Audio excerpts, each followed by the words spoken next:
Welcome to one of the most disturbing cases recorded in the history of Louisiana.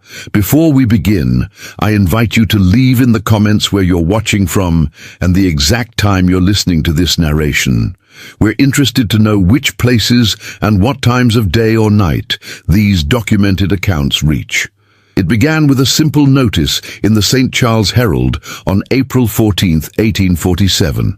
A small column nestled between advertisements for cotton gins and medicinal tonics read, "Missing Mrs. Eveline Duval, wife of plantation owner Gerard Duval, last seen on the evening of April 10th. Reward offered for information leading to her safe return." What seemed at first to be a routine disappearance would unravel into one of Louisiana's most disturbing cases. One that official records would later scrub clean, but whose echoes still resonate through the cypress swamps of St. James Parish. The Duval plantation stood proud along the Mississippi River, a two-story white mansion with 12 imposing columns stretching across its facade. On the surface, it represented everything the antebellum South celebrated: wealth, stability, and a rigid social order. According to parish records, Gerard Duval had acquired the plantation in 1839, following the death of his father. The ledgers from the First Bank of New Orleans show he had expanded the property considerably, purchasing adjoining land and increasing his workforce to over 100 enslaved persons by 1845. Eveline had arrived from Charleston in 1844, the daughter of a wealthy shipping merchant who had arranged the marriage to strengthen business connections.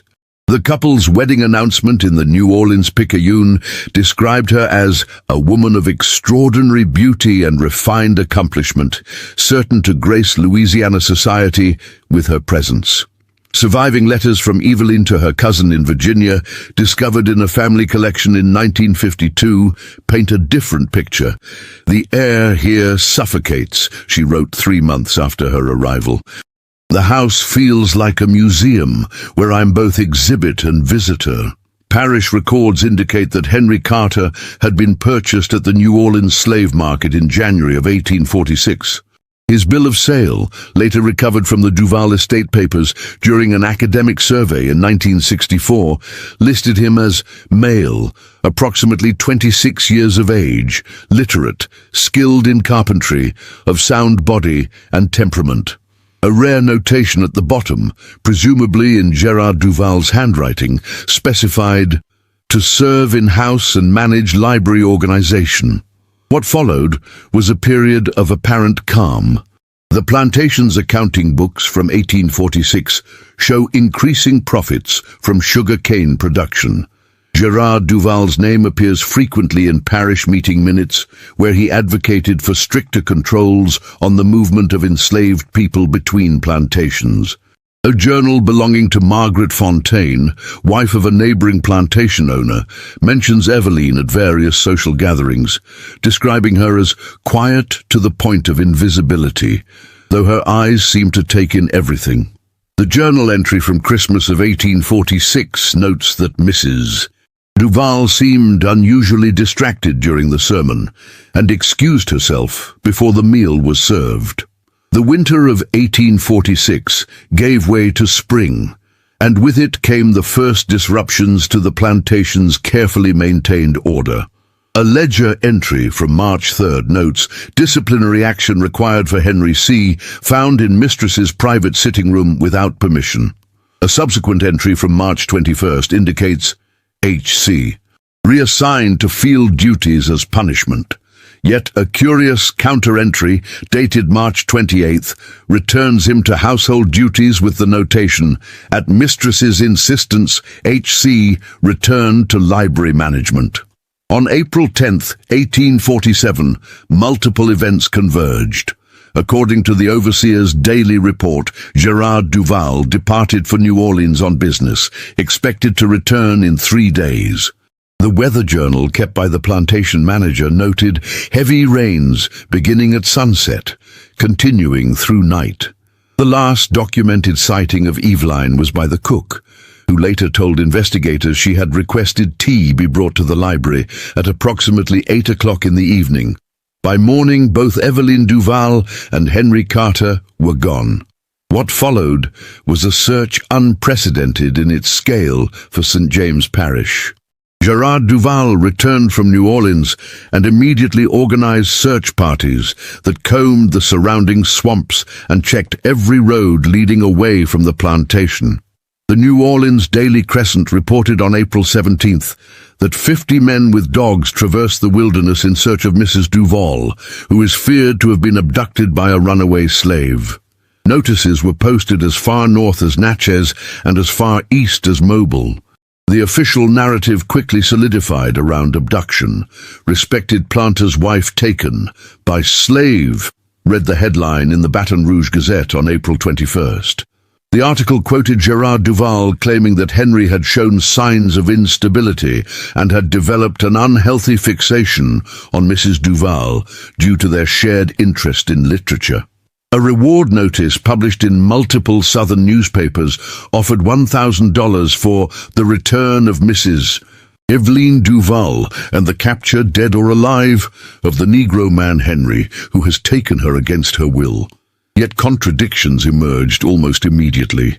A statement given to parish authorities by Rachel, an enslaved woman who served as Evelyn's lady's maid, noted that Mistress had been packing a small valise for several days, adding items gradually so as not to draw attention.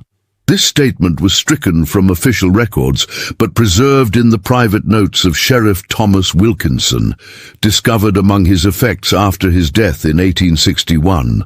More tellingly, an inventory conducted of Evelyn's belongings revealed the absence of not only clothes and personal items, but also of several books from the library, including copies of Voltaire and Rousseau, that parish records show had been ordered from New Orleans the previous autumn.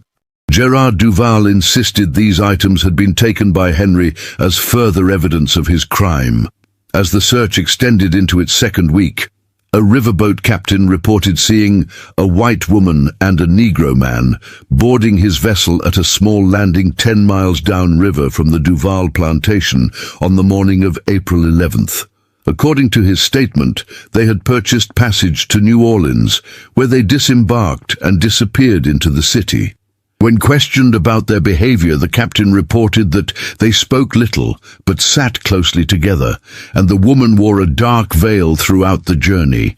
When asked directly if the woman appeared to be under duress, the captain's response was reportedly, "No more than any woman traveling with a man." The trail went cold in New Orleans. Despite extensive searches of the city, particularly in areas known for harboring runaways and free people of color, no further confirmed sightings emerged. A rumor circulated that they had boarded a vessel bound for Haiti, but shipping records from the period show no passengers matching their descriptions. As weeks stretched into months, the public narrative began to shift. The Picayune published an article in June, suggesting that sources close to the Duval household indicate the marriage had been troubled from its inception, and hinting at cruel treatment that may have driven Evelyn to flee. Gerard Duval responded with threats of legal action, and subsequent coverage retreated to the abduction narrative. By autumn, the case had largely disappeared from public discussion. Gerard Duval sold the plantation in December of 1847 and returned to France, where his family had roots. Parish records show he cited unhappy memories as his reason for departure.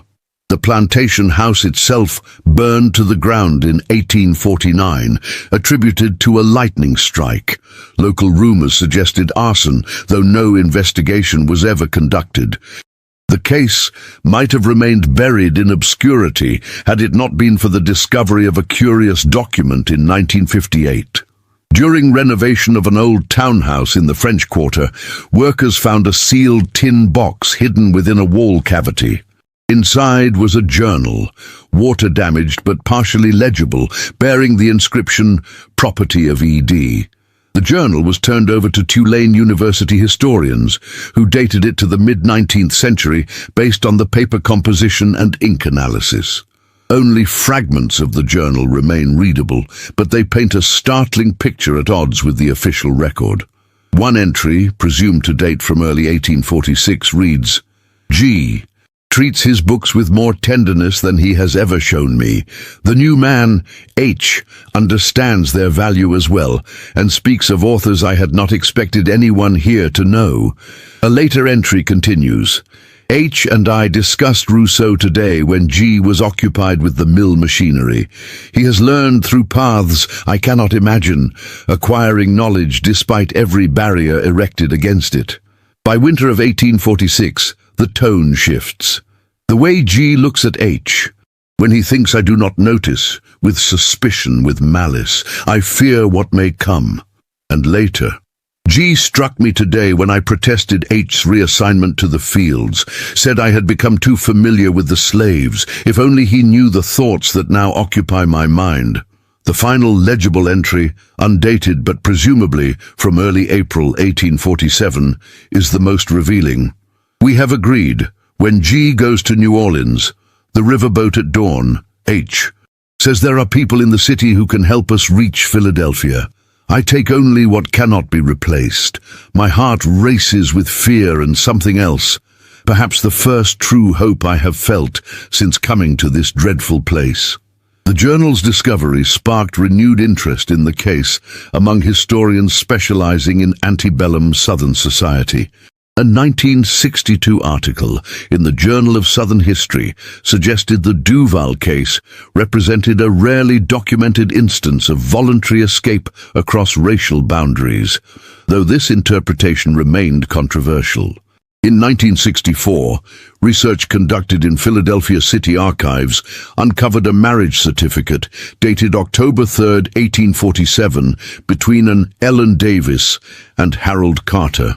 The certificate noted both parties were free colored persons, a common designation used by light-skinned black individuals or interracial couples attempting to establish lives in northern cities. The officiating minister's private records, preserved by his church, included a cryptic note. The woman speaks with a southern accent, despite claiming Charleston birth. Husband protective, watches door throughout ceremony, fear evident. Tax records show that Harold Carter established a small carpentry business in Philadelphia's 7th Ward, an area known for its free black community. The business operated until 1853, when city directories indicate the Carters relocated, possibly to Canada, following the passage of the Fugitive Slave Act. No further official records of the couple have been found. In 1857, a brief item appeared in the New Orleans papers reporting the death of Gerard Duval in Paris. The notice mentioned that he died without heirs, his property in France passing to distant relatives. A single line at the end noted that he had never remarried following the tragic loss of his wife. The most disturbing evidence in the case emerged in 1966, when an archaeological survey of the former Duval plantation site uncovered the remains of a root cellar beneath what had been the main house. Among the charred debris were found 3 small items: a woman's pearl hair comb matching the style of the 1840s, a carpenter's measuring tool with the initials HC scratched into the handle, and most tellingly, fragments of a letter addressed to "My dearest E" that appears to have been concealed in the cellar wall. The letter fragments, analyzed by paper conservators at Louisiana State University, contain several disturbing lines. "Cannot delay any longer," he suspects, and "said today he would sooner see you dead than..." The letter's date is partially preserved, April 7th, 184, just days before the disappearance. What truly happened at the Duval plantation in April of 1847? The historical record offers tantalizing but incomplete answers. Parish death records show no entry for Eveline Duval, nor any report of human remains discovered in the aftermath of the disappearance. If Gerard Duval harbored knowledge of his wife's fate beyond what he publicly claimed, he carried it with him to his grave in Paris. Local folklore filled the gaps in the official record. Into the early 20th century, residents of St. James Parrish told stories of a well-dressed white woman and a black man in fine clothes who could sometimes be glimpsed at dusk walking along the river path near where the Duval plantation once stood. The apparitions never spoke, according to these accounts, but always walked hand in hand, looking backward over their shoulders as if pursued by something only they could see. In 1968, the last living person who claimed direct knowledge of the case passed away. Martha Johnson, aged 102, had been born into slavery on a neighboring plantation. In an oral history recorded by Tulane University researchers in 1963, she claimed her grandmother had been a kitchen worker at the Duval plantation. According to Johnson, her grandmother had always maintained that Miss Eveline and Henry had been planning for months. They had a system of notes hidden in bookbindings. The master found one, and that's when things turned dangerous. When asked what she believed had happened, Johnson's response was recorded as, "My grandmother said there were two stories, the one people told, about them running away together, and the other one, the one the house slaves whispered about, that the master caught them before they could leave, and they're still there under the old house foundation." But nobody could ever prove either tale. The Duval plantation site remained abandoned until 1973, when the land was purchased for industrial development. Workers clearing the overgrown property reported unusual occurrences. Tools disappearing, unexplained cold spots, and a persistent smell of smoke in the area where the house had stood, though no fires had burned there in over a century. The development ultimately failed, with the company citing environmental concerns in their public statements, though former employees later spoke of executives refusing to visit the site after experiencing what they described as a profound and inexplicable sense of dread. Today, the former Duval plantation is part of a wildlife management area, accessible only by boat through the swamps that have reclaimed the once cultivated fields. Occasional visitors report hearing whispered conversations carried on the wind, though no other people are present. Park rangers dismiss these stories as the natural sounds of the wetlands combined with the power of suggestion from those familiar with the legend. In 2008, a history professor from LSU, attempting to locate the precise site of the original house foundation, reported finding a rusted metal box partially exposed by seasonal flooding. Inside was a small leather-bound volume, its pages mostly rendered illegible by water damage. The few decipherable fragments include a passage that reads, "If we are not discovered, this journal will remain hidden, and we shall begin new lives under new names in a place where we might exist together. If the worst occurs, and we are separated by death or capture, perhaps someday someone will find these words and know that what existed between us was not what they said, not a crime or an abduction, but the only freedom either of us had ever truly known." The professor suffered a stroke while still in the field and was unable to document the exact location of his find. When a research team returned to the site, the box could not be relocated. The professor's field notes were deemed unreliable due to his medical condition, and academic interest in the case once again waned.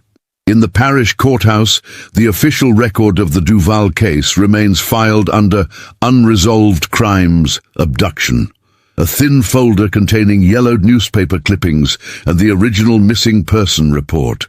The alternative narrative of an unlikely alliance, a desperate escape, or possibly a concealed murder, exists only in fragments scattered through university archives, folklore collections, and the whispered stories still occasionally told by the oldest families in St. James Parish.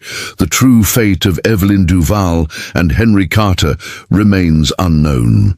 Whether they found freedom together in the North, met a violent end at the hands of a jealous husband, or exist now only as troubled spirits along the Mississippi, their story continues to echo through the heavy Louisiana air. A reminder of a time when crossing the boundaries of race meant risking everything, when the lines between captor and captive, victim and perpetrator, love and possession blurred in the shadow of the plantation house. For those who have ventured to the overgrown site where the Duval mansion once stood, there remains a strange quality to the silence that hangs over the clearing. It is not the peaceful quiet of abandoned places, but something expectant, as if the cypress trees and tall grass are holding their breath, waiting for a story to finally reach its proper conclusion. But like so many dark chapters in our history, perhaps some conclusions are deliberately hidden, some stories intentionally left unfinished, their final pages scattered to prevent us from ever knowing the whole truth. And perhaps in this case, that uncertainty is itself a fitting memorial to a woman who vanished from history's pages as completely as she disappeared from that rain-soaked plantation on an April night in 1847, and to a man who history recorded only as property, yet who may have found a way to write his own ending after all. In 1979, a graduate student in anthropology conducted interviews with elderly residents of St. James Parish for a thesis on oral history traditions. One interviewee, William Thibodeau, then 87 years old, provided an account passed down through his family. According to Thibodeau, his grandfather had been part of the search party organized after Eveline's disappearance. "Granddaddy said they weren't really looking for Mrs. Duval at all," his recorded interview states. "Mr. Duval knew exactly where she was. They were hunting Henry, plain and simple." When pressed for details, Thibodeau shared a disturbing alternative narrative. "The story my granddaddy told, which I ain't supposed to repeat, was that Mrs. Duval had been caught trying to leave. Mr. Duval locked her in the cellar room for 3 days. Henry tried to help her escape again, and that's when things turned bad. The search parties weren't looking for 2 runaways. They were covering up what Mr. Duval had done." This account found partial corroboration in 1848 correspondence between the parish sheriff and the governor's office, uncovered during a 1962 state archive reorganization. The letter, marked confidential, references the regrettable Duval situation and suggests that certain influential parties believe the matter is best left closed given Mr. Duval's departure from the state and the impossible complications that would arise from further investigation. A series of surveys conducted in the 1980s using early ground-penetrating radar technology detected anomalies beneath the former house site that experts identified as consistent with a root cellar or similar substructure, but no excavation was ever permitted.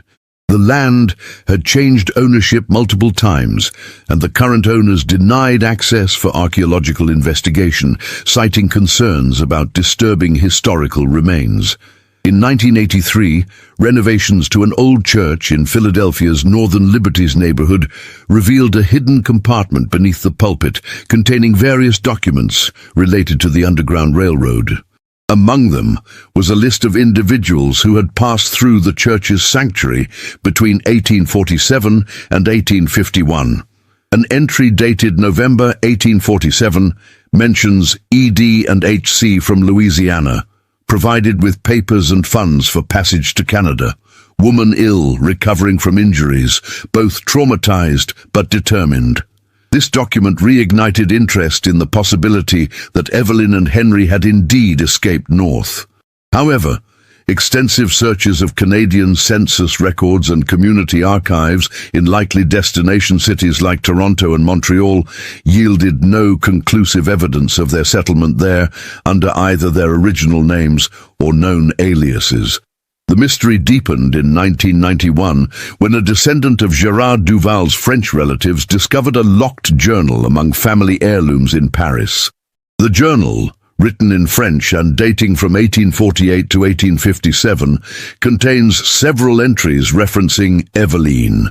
In one particularly revealing passage from 1851, Gérard writes, "I received word today that they believe she has been seen in Montreal. I will not pursue. Let the dead bury their dead." What was taken from me cannot be restored, and I have sworn to forget that name and face." A later entry, dated just weeks before his death in 1857, reads more ambiguously, "I dreamt of Louisiana again, the house in flames, her voice calling from below. I wake each night at 3 o'clock, the hour when we found the cellar door open. Some sins cannot be escaped, even an ocean away. I feel her presence growing stronger as my own strength fails." These entries have been interpreted variously by historians, some seeing evidence that Eveline had survived and escaped to Canada, others reading a confession of murder between the lines, with Gerard's guilt manifesting as nightmares and paranoia in his final years. In 2002, a hydrological survey of the Mississippi River Basin produced unexpected evidence related to the case. Soil core samples taken near the former plantation site contained traces of accelerants consistent with deliberate burning, contradicting the official record that the house fire in 1849 had been caused by lightning.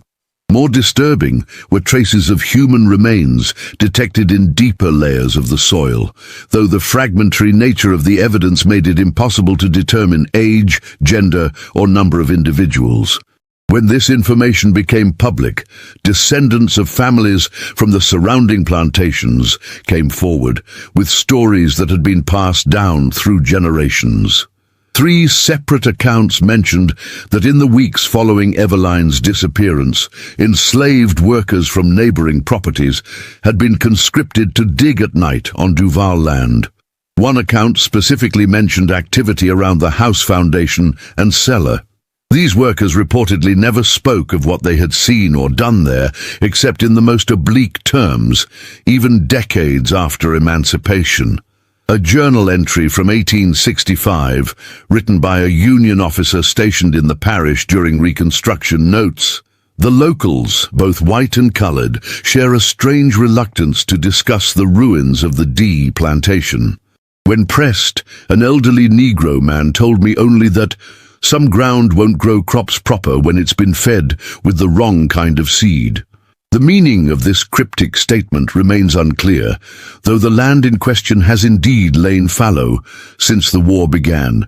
In 2005, the Louisiana Historical Society commissioned a comprehensive review of all available evidence in the case, bringing together historians, archaeologists, and forensic experts.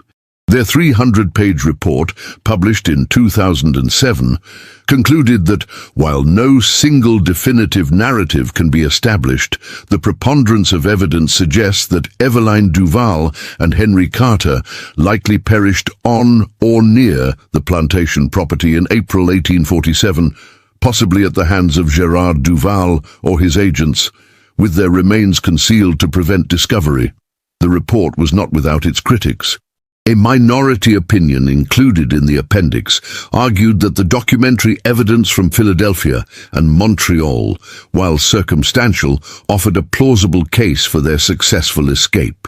This interpretation has been embraced by several historical novels and a 2010 documentary film titled The Runaways of St. James Parish, which presents a romanticized version of Eveline and Henry finding freedom and building new lives in Canada. The most recent development in the case came in 2013, when ground-penetrating radar technology, far more advanced than that used in the 1980s, was finally permitted on the site. The survey revealed a previously undetected structure, approximately 30 yards from the main house foundation, possibly a small outbuilding or storage cellar not documented in the original plantation records. Before excavation could begin, however, unprecedented flooding along the Mississippi inundated the site, and when waters receded months later, the geological features had been so altered that the anomaly could no longer be located. To this day, visitors to the wildlife management area report unsettling experiences near the former plantation site. Park rangers have documented dozens of accounts describing a sudden drop in temperature, the sound of a woman weeping, or glimpses of 2 figures moving quickly through the underbrush at dusk. Scientific investigators attribute these reports to the power of suggestion, combined with the natural sounds and shadows of the swamp environment. Those familiar with the story, however, often interpret these phenomena as evidence that whatever happened on that rainy April night in 1847, something of Eveline and Henry remains bound to the land, either as victims seeking justice or as spirits unable to complete their escape. The Parish Historical Society maintains a small exhibition on the case, presenting both the abduction and escape narratives side by side without endorsing either conclusion. The display includes a reproduction of Eveline's portrait from the Duval family collection in France, showing a young woman with dark hair and a solemn expression, her eyes seeming to look beyond the painter toward something in the distance. Beside it hangs a blank frame where Henry's image would be, had any survived, a stark reminder of how completely enslaved individuals could be erased from historical record, their stories left to be pieced together from fragments and omissions. In 2018, a historical fiction author researching the case discovered a curious document in the archives of a small museum in Montreal. Dated 1862, it appears to be a death certificate for an Ellen Carter née Davis, listing her age as approximately 40 years and her place of birth as Southern United States. The certificate notes she was survived by her husband Harold and 2 children. Attempts to trace these descendants have thus far proven unsuccessful, as the family name is common and records from the period incomplete. What makes this document particularly intriguing is a notation in the margin, apparently added by the attending physician. Patient expressed desire before passing that certain items be preserved for historical record, include journal and pearl comb. Husband adamant these remain private. Respected his wishes as promised to deceased. No such items have ever surfaced in Canadian archives. Did Eveline and Henry escape to build new lives together, carrying their secrets to their graves? Did they perish at the Duval plantation, victims of the violent social order they had attempted to defy? Or does the truth lie somewhere in between these narratives? Perhaps an initial escape, followed by capture and return, or one escaping while the other perished. The case remains officially unsolved. The St. James Parish Sheriff's Department technically maintains an open file on the disappearance of Eveline Duval, though no active investigation has been conducted in over a century. In the Louisiana State Archives, her case number is cross-referenced with that of Henry Carter, one of the few official acknowledgements that their fates, whatever they may have been, were inextricably linked. Historians of the antebellum South note that the Duval case, while unusually well documented, likely represents countless similar stories lost to history, of boundaries crossed, attempts at freedom thwarted or achieved, and lives erased from official records. In the words of Dr. Elaine Montgomery, author of Silenced Histories, Race and Gender in the Antebellum South, the story of Eveline and Henry exists in the liminal space between documented history and folklore, between what could be proven and what was known but never written, between the official narrative that maintained social order and the whispered truths that subverted it. Perhaps the most poignant interpretation comes from a poem published anonymously in a Montreal literary journal in 1870 titled simply E and H.